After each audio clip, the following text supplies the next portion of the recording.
All right, I want you to fasten your seatbelts, because if you're on any of this stuff that we make, you're going to need a seatbelt, you're going to need a G suit, or maybe you'll even need a space suit, because we make some exciting stuff. I've worked on most of all these programs, even the space station when it was Rockwell, all the rockets. We spent Hal and I spent 20 years at Rocketdyne making rocket engines. And so I'm going to tell you some good things about Boeing, what we're doing, and at the same time, I'm going to try to tie all that we've heard today. I've heard some exciting things that's going to tie into. I got a slide here. The last slide I'm going to show is going to be very exciting. The clicker? Green. I'm going to begin with some motherhood statements here. Boeing, our philosophy, our vision in 2016 began probably 13, 14 years ago. We made a conscious decision to do something that was innovative. We said we're going to stop being just an internal silo integrated supplier. We had machine shops at every site. We said we're going to become a systems integrator. When we made that decision, it started us on a path that we can't change now. And it's a path that I think is going to work. It is working. It's difficult, the good, bad, and the ugly, no doubt.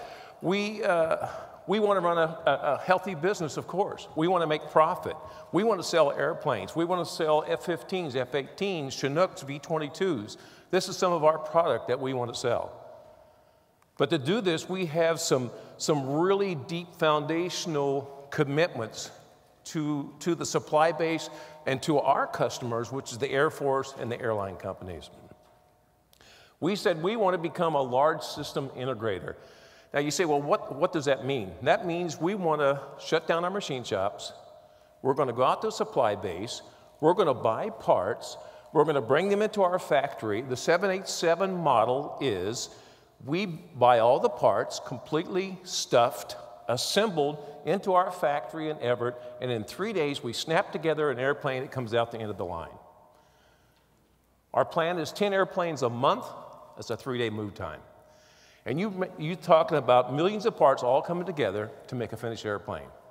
That's our system, that's our model, and we're going to do this because we're going to be lean, we're going to be innovative, and we're going to rely upon a supply base like we've never been before.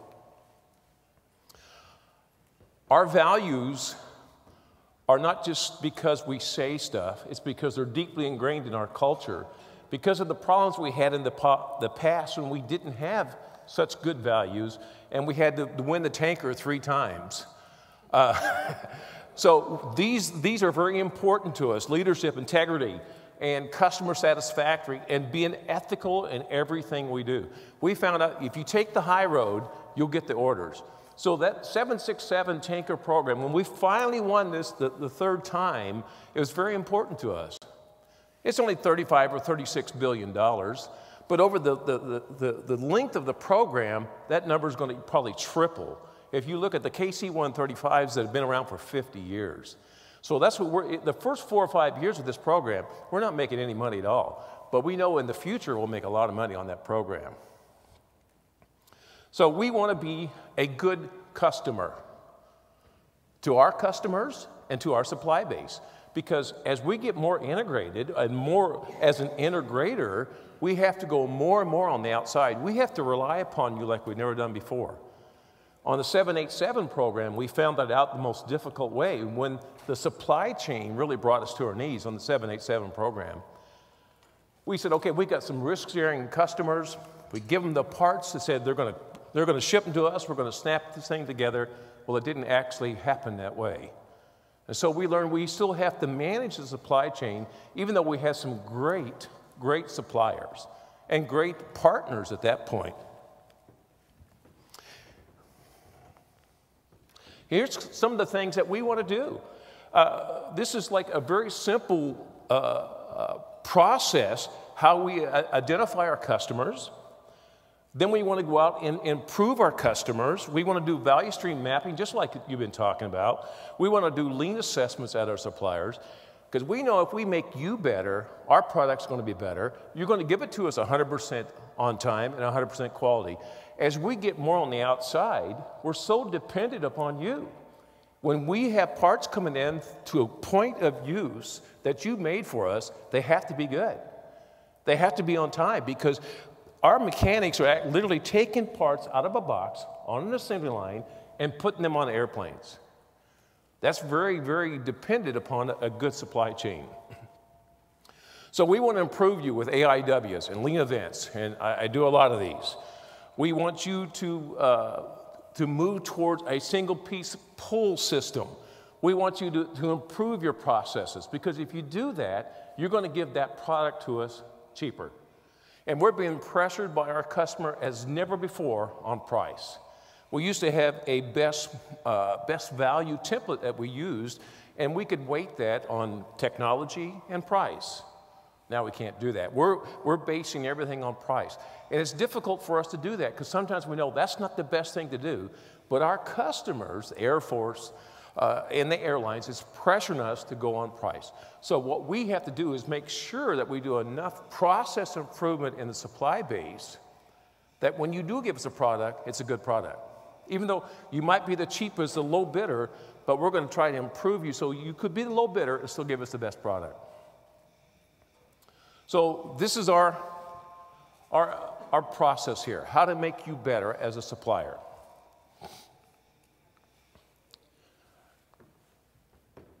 And we're doing more and more what we call supply-based optimization. As we go out to the supply chain, what we're trying to do is a new organization, what we call commodity-based contracting. We're trying to get 90% of our parts on long-term agreements. And that's a 3-year agreement, usually with a 2-year follow-on. If we can get our contracts, our part numbers on contract, it's less transitional cost for us. We have to pay back to the programs and procurement. A certain percentage has to be added on to every part, because you have people like me going out and helping the supply base. Supply-based management is not free for a company. It costs Boeing money to manage the supply chain, but we know we have to do that. So we're trying more and more to move up the value stream and get kitting, what we call the pull system, where we're doing min-max, consumption-based ordering, where we allow you access to our ERP system. We show you what our bin levels are, and then you just maintain a level between, say, 5 and 10.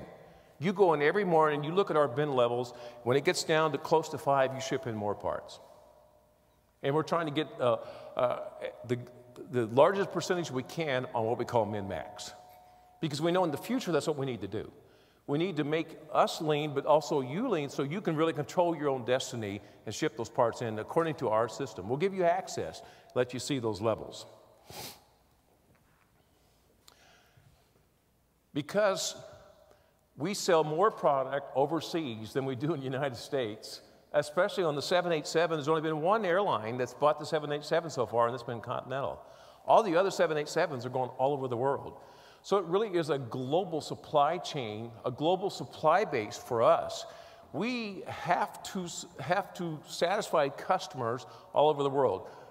At the air show that just happened, we sold 50 777 airplanes worth $18 billion.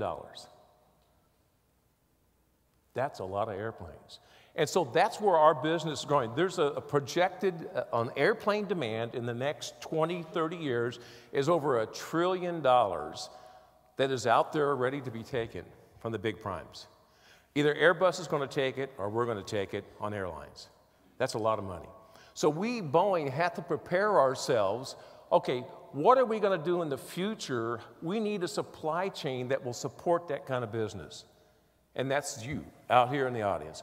You have to supply us all those components, all the testing, all the services that's coming from the supply chain. So we're concentrating heavily on how we develop our supply chain. And this is some like the demand is all over the world for what we need for our products. F-15s, F-18s, Chinooks, V-22s, C-17s are being sold all over the world. So it really is a global, but we want to make most of this here, and we're trying to. The National Labor Board is fighting us on our move to South Carolina to build 787s, but I think we're going to win that. And that's employing people in America to make an American product. And I don't think the labor should be able to tell us where to move our factories. So we'll win that battle too. Here's what happened. Our current state is that little green dot down there was assemblies. And all the rest of those were detailed parts. Well, what we're happening, we're moving up to just the opposite of that. We're moving up more assemblies and less detailed parts. More parts on contract and more long-term agreements than just purchase orders for 5 parts, 10 parts. That's not going to happen in the future. You're going to be on a long-term agreement. You're going to have a contract with Boeing or one of our integrators, and that's where your contract's going to come from, because that's the way we're moving to. We don't want to order brake shoes anymore. We want to order landing gear. We're not just ordering a part of a wing. We're ordering a fully stuffed wing. When those fuselages comes in from our suppliers, they're fully stuffed with electrical, ventilation, everything. That's why we can snap together an airplane in 3 days. So this is our move. This is our process that we're going to do. We're going to become more of an integrator. We need more assemblies. We need machine shops that also can do sheet metal. We want to give you an assembly. If that assembly has a sheet metal part, we want you to be able to have a sub-tier or strategic partnership with a sheet metal shop so you can make the machine part, the sheet metal part, and even do the testing if that's required, and then give me back a whole assembly. Because that's how we're going to go in the future. We're moving up the value stream at most every level in the company, especially in engineering. There's a lot of monolithic parts where it used to be angles and clips and all this, and stringers are now hogged out of 70/50 plate. Because it's cheaper, it's better to do it that way than to have all these transaction costs that we used to have. And here's what's going to happen in the future. You're going to have these integrated, what we call preferred suppliers that are capable of managing sub-tiers. You're going to have all these sub-tier shops over here, mom and pop shops, or shops that just want to make detailed parts, that really don't want to make assemblies. They're going to ship the parts to these integrators. These are the shops that say, look, I'll make sheet metal shop parts, I'll make machine parts, I'll make you full assemblies, Boeing. In the future, you might not be doing business with us. You're going to be doing business with one of our other sub-tiers, our suppliers. To grow into this being this integrator, you have to be open to say, look, I can make an assembly. I can do everything.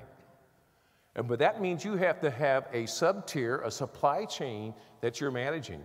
I go out a lot to my suppliers, and I go out to their suppliers and their sub-tiers and do lean events for their sub-tiers. Because I know if you do that, they're going to get their parts quicker to me because they're managing their supply chain. In the future, that's what's going to happen because we're going to have to rely upon these integrators. The facility in South Carolina was a VOT facility, and they were not making the parts. So we said, okay, we'll just buy them. And we did. And now they're part of Boeing. And now we can control our own destiny. The parts coming from Alenia are not conforming parts. We're taking the old F-22 facility up in Seattle. That's going to become a composite integration center.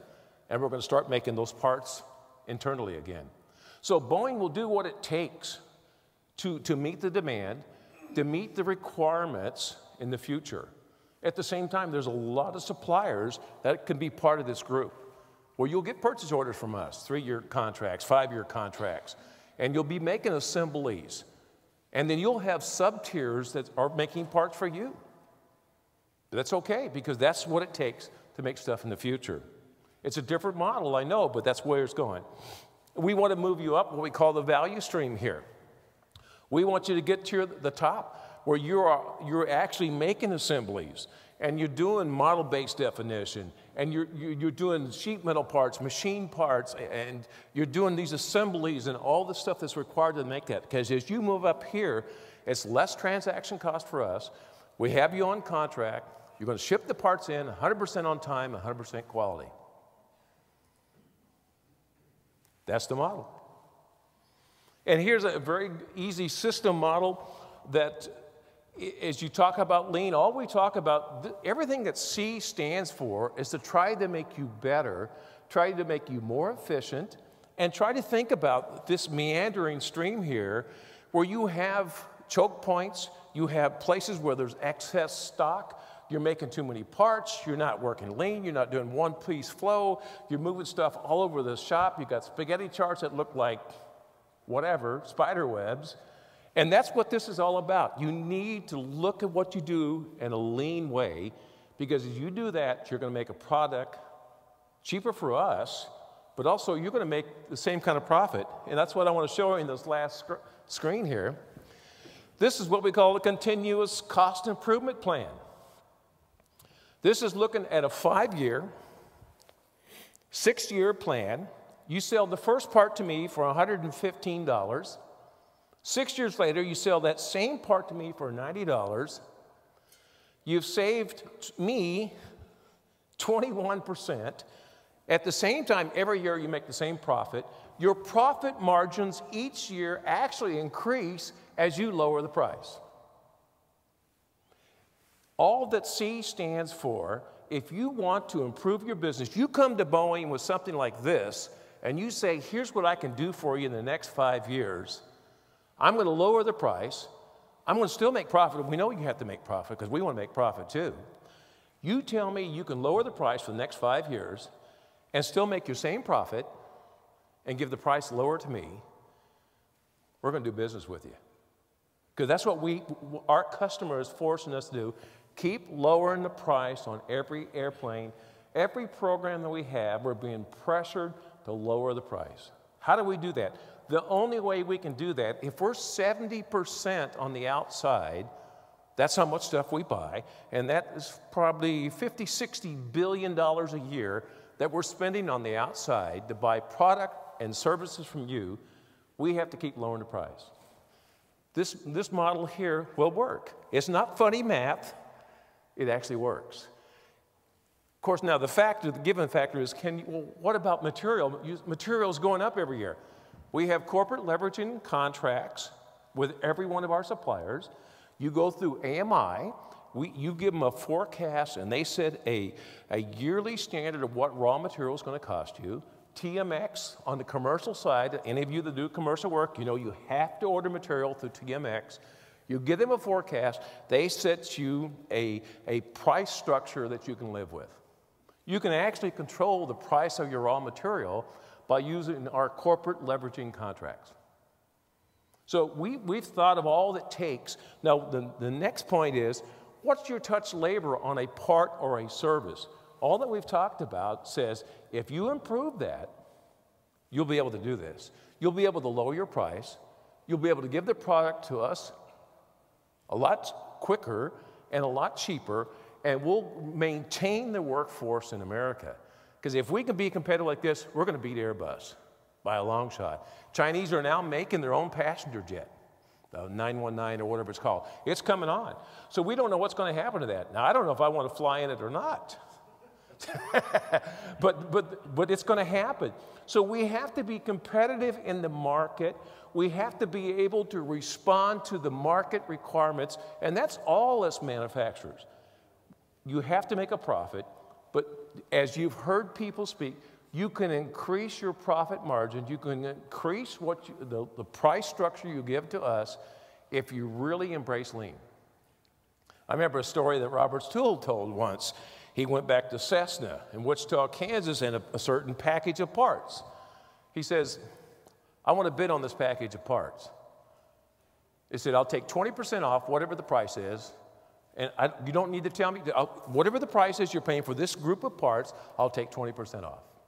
He created a sale, and he took 20% off the parts, and he won the package. Now, that's tough, but that's what you have to be competitive. Like I say, that wow factor we were talking about yesterday, that's the wow factor.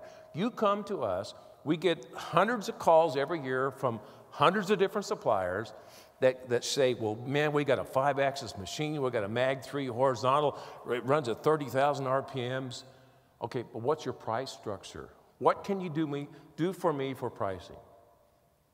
That's where we've evolved to, because to be competitive in this world market, we have to do stuff like this. We have to continually lower the price, at the same time, make the quality as it always has been. That's what it takes to do business with the big brand. Lockheed's going to tell you the same thing. Lockheed's probably more brutal than we are, if you've ever dealt with them. So they're being pressured by the same customers. Keep lowering that price. So anyway, that's a short little history of Boeing. And it's a great company. We make some great product, but we want to work with you. We want to add new suppliers. It's not a quick process, but at the same time, I've brought on like 3 companies this year, and it was a lot of work for me to do that, but that's all right, because I know I needed to do that to get some new blood into the system here, because sometimes when you get out of the box, you actually get better pricing structure. That's it.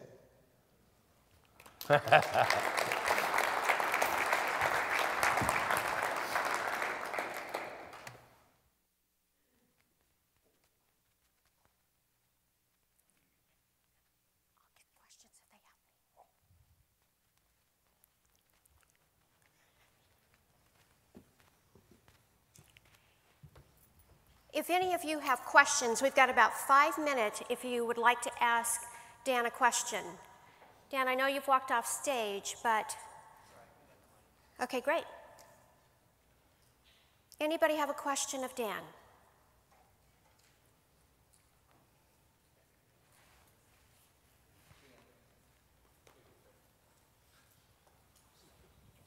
I know this has got to be an effort for you, but you've got a lot of sub-integrators, and Boeing can't go to every potential supplier. So how are you training the sub-tier guys that are your primary supplier? Do you have a team that goes around to all of them? Mainly, we have a group of 13 or 14 supplier program managers that basically go out and do process improvement. And at the same time, we're talking to our suppliers. And I have a little mom and pop machine shop. I said, look, if you want business from Boeing, you need to go out and get a strategic alliance with the sheet metal shop. They did that. They got a guy down the street. They actually got an alliance, a contract with each other. They won a $5 million contract the next week. And it was simple. They were a machine shop making sheet metal parts for the V-22 program. But they listened to me. They listened to what I said. Here's the way we're going. So that's what it takes. And they had, you know, some machine parts they had to make for these assemblies. But the main thing was sheet metal parts. Wasn't their core competency at all. But they went and got an alliance with someone that was their core competency. That wasn't qualified to work with Boeing. In other words, they weren't in the Boeing database. So all the inspection had to be done at the machine shop, all the outside processing, all the certs was coordinated through the supplier that's in our base. But at the same time, the sub-tier, they managed that sub-tier. We had meetings on a weekly basis. That sub-tier was part of those meetings. So that's what it's in the future. That's kind of how we're evolving to. And if you look at the other primes, they're going to tell you the same story. What's your capacity? What's your capabilities? How do you manage your supply chain? As we had to learn to manage our supply chain on the 787. We threw it over the fence. We thought it would work. It didn't. So now we're managing that. The same thing we're going to ask if you in the future manage your supply chain. Go out and get these alliances. Make sure and give us that wow factor again. That look, if we give you something like this, you're going to make the part. You're going to be on time. You're going to give me a line of balance. You're going to give me milestones. You're going to show me where these parts are. You're going to show me all the operations it takes to make this part, and you're going to give me an estimated completion date. That's what we need to know. That's where we want to mitigate our risk. If I give you this part and you tell me you can make it in 14 weeks, my due date is 15 weeks, then show me, okay, are you going to make that due date? How are you going to make that due date? Here's the operations. Do you have the tooling? Do you have the programming? Do you have the raw material? I want to know those steps. We have another tool that we use where the suppliers go in almost on a daily basis and they give an update on where they're at. Okay, we got 3 operations left and here's my ECD. And the whole enterprise can see this information. See, because this is what the buyer asked for. This is what the program managers of F-15, F-18, when we go to these, what we call war room meetings, when they know here's all the part shortages, here's all the assemblies, here's all the jigs that are held for what we call past assembly start dates. We go over this every day and find out where these parts are, because we have to. Another question? Yeah. Okay. We've read all about the. Let's get a mic to you first. Yeah. We've read all about the NLRB trying to stop the construction over there in South Carolina, but we don't read anything about how the plant's coming. When's it going to be completed? Yeah, disregard the NLRB. The first major building's already up. The moving assembly line is about ready to start. They've already got most of the jigs and fixtures in there, and they're going to start the moving assembly line probably within 6 months. People are being transferred. One of our SPMs just transferred to South Carolina. They're just crying for people. And the thing is, all the Boeing people say, if you go to any restaurant, any store, and you say you're from Boeing, it's like an automatic 10% discount because they love us. Because those people will work. They want jobs. You can talk about all these make-believe jobs that the government's saying they're, but these are real jobs that will last. One more question. Dan, you shared, one of your comments was about the 787 lessons learned. Oh, yeah. About suppliers. It might be valuable to hear from you about lessons learned by Boeing about suppliers, along the way. Kind of, what surprises and lessons learned were there? The first thing we found out was the partners thought they could make all the parts that we wanted to make, and they didn't have the core competency nor the technology. We started showing up in all the machine shops in the Northwest, and we walk in the shop, and all the machines be full of 787 parts. And we go, well, who's the buyer that you're dealing with? Oh, no, this comes from JHI, MHA, KHI. We're third tier. And so we had no direct influence on these machine shops because we didn't have a contract. And so that made it difficult for us to manage. First of all, we thought the partners would tell us, hey, we've offloaded all the parts that you give us. And the thing is, it was the hard metal, the real complex machine parts that they couldn't handle. The skins, the riveting, and all that kind of stuff, no problem. It was the complex machine parts that we in America have developed this technology. We know how to do this. So it all came back here. And those parts are still now at most of our machine shops. So because of that, we had to go out and gather more capacity in hard metal machining because the interface between the composite and the major components of the wing box and all this are all hard metal because of what the composite can do. So what we learned is we still have to manage that supply base. You can't just throw it over the fence. You have to keep in touch with them. And a lot of it was communication. The culture was they didn't want to admit they couldn't do it. So instead of communicating with us, say, hey, we need help on this, they kind of hid it. And it came back here. So again, this open communication, which we've talked about in the last 2 days, is very important. Because if you communicate with me, if we're on a min-max system and you can't make that delivery by Friday or whatever it is, call me. Call the buyer. Let us know. And we can help you. We can have a workaround. So the main thing is that supply base and the customer, they've got to communicate. Because if you don't, you're going to fall to your knees. Dan, thank you. Thank you. Let's give him a big round of applause.